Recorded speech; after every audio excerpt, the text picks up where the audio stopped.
gun, get your gun, get your gun. Take it on the run, on the run, on the run. Hear them calling you and me, every son of liberty. Hurry right away, no delay, go today. Make your daddy glad to have had such a lad. Tell your sweetheart not to pine, to be proud her boy's in line. Over there, send the word.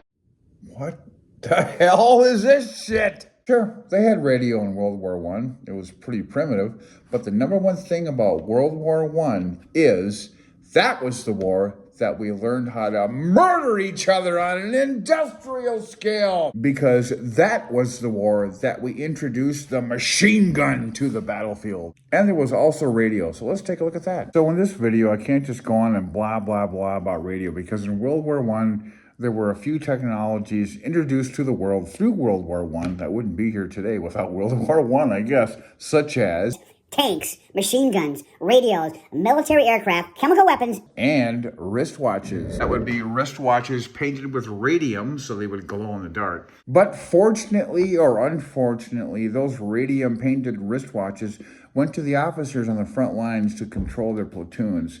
So if you were a grunt and you couldn't stand your commanding officer, he was going to die of radiation poisoning eventually. Well, that's great. But what about radio? I'm not even sure why I'm doing a video on World War I and radio, because this is an era that I just don't like. But, you know, it is interesting.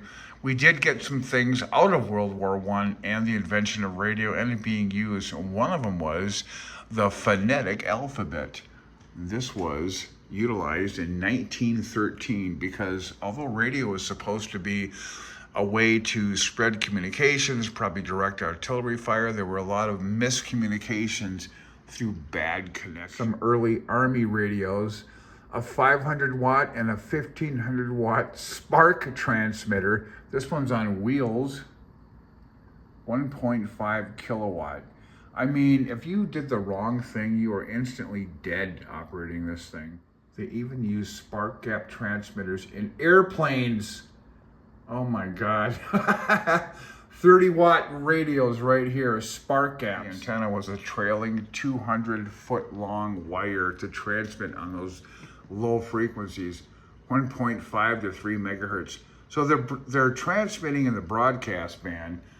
Wrong again, CLG. It looks like they were transmitting on the 160 meter ham radio band. I shouldn't joke around because I guess from what I've read, the little tiny research I've done is that airplanes and radios in the airplanes was one way that they started doing surveillance and directing artillery fire to the enemy by radios on airplanes. I didn't know that.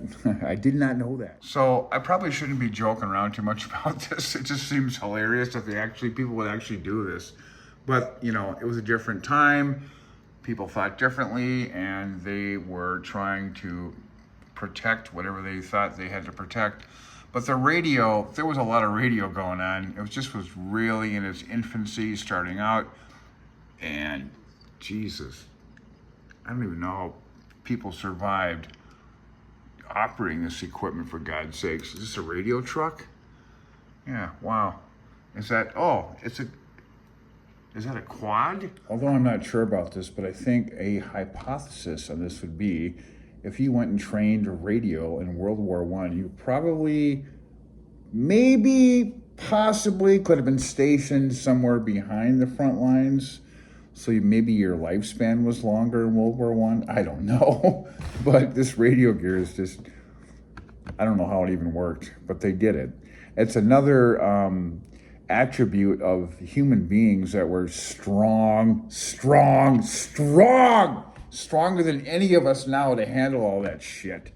Thanks for watching 73 CLG.